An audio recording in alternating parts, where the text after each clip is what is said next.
Bakery আইটেমের মধ্যে সবচাইতে বিস্কিট বানানোটা আমার কাছে কঠিন মনে হয়, কারণ এটা পারফেক্ট একদম মাপ না হলে একটু ১৯-২০ হলেই কিন্তু এটা নষ্ট হয়ে যায় খুব ভালোভাবে, আর এটা হতে চায় না।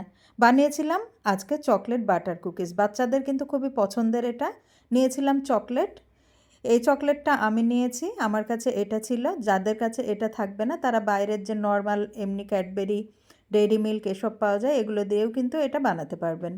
চকলেটটা টুকরো করে নিয়েছি, এক সাইডে রেখে অন্য একটা বাটির ভিতরে আমি নিয়ে নিয়েছি গলানো বাটার। ফ্রিজ থেকে আগেই বাটারটা বের করে রেখেছিলাম। প্রায় হাফ কাপের মতো বাটার নিয়েছি।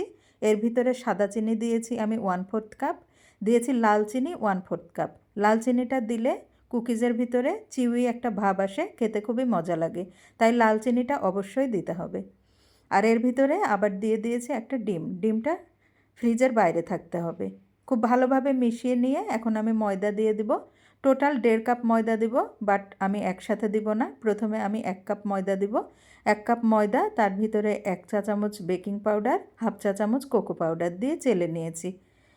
এটা আবার ব্যাটারটার ভিতরে মিশিয়ে নিয়ে তারপরে আবার একটু নরম নরম মনে হলো, তখন আবার আমি হাফ কাপ ময়দা এখানে অ্যাড করেছি।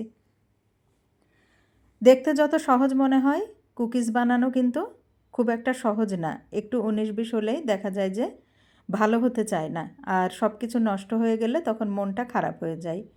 চকলেটগুলো এখানে অ্যাড করে নিয়েছি, একটা ডোয়ের মতো রেডি করে নিয়েছি। এবার আমি চামচ দিয়ে একটা একটা করে বেকিং ট্রের ভিতরে দিয়ে দেব। ওভেনটা আমি প্রিহিট দিয়েছি ২০০ ডিগ্রিতে, প্রায় ১৫ বা ২০ মিনিট। এক এক ওভেনে এক এক সময় লাগতে পারে। আর যারা ওভেনে অভ্যস্ত না তারা অবশ্যই চুলায় বেক করে নিতে পারবেন। ওপর দিয়ে একটু চকলেট চিপস দিয়ে দিয়েছি। এই তো ওভেনে দিয়ে দেবো এখন। একদমই কম সময় লাগে। এই যে ওভেন থেকে বের করে নিলাম। এই কুকিজগুলো দেখতে কিন্তু এমনই হয়, এবড়ো থেবড়ো, দেখতে খুব একটা ফিনিশিং হয় না, কিন্তু খেতে কিন্তু অনেক বেশি মজার হয়। সন্ধ্যায় চায়ের সাথে বা বাচ্চাদের কিন্তু এটা অনেক বেশি পছন্দ। চকলেট থাকলেই তো বাচ্চারা খুবই পছন্দ করে, তো এভাবে আপনারা বাসায় বানিয়ে বাচ্চাদের দিবেন, অনেক বেশি পছন্দ করবে। খেতে সত্যিই অসাধারণ এই কুকিজটা। আশা করি আপনাদের ভালো লেগেছে। আপনারা ট্রাই করবেন বাসাতে, দেখেন ভেতরটা কতটা চকলেটি, ওপরে একটু ক্রাঞ্চি, আর ভেতরটা চকলেটি চিউই একটা ভাব থাকে, খুবই মজা লাগে খেতে। অবশ্যই ট্রাই করবেন, আশা করি ভালো লাগবে।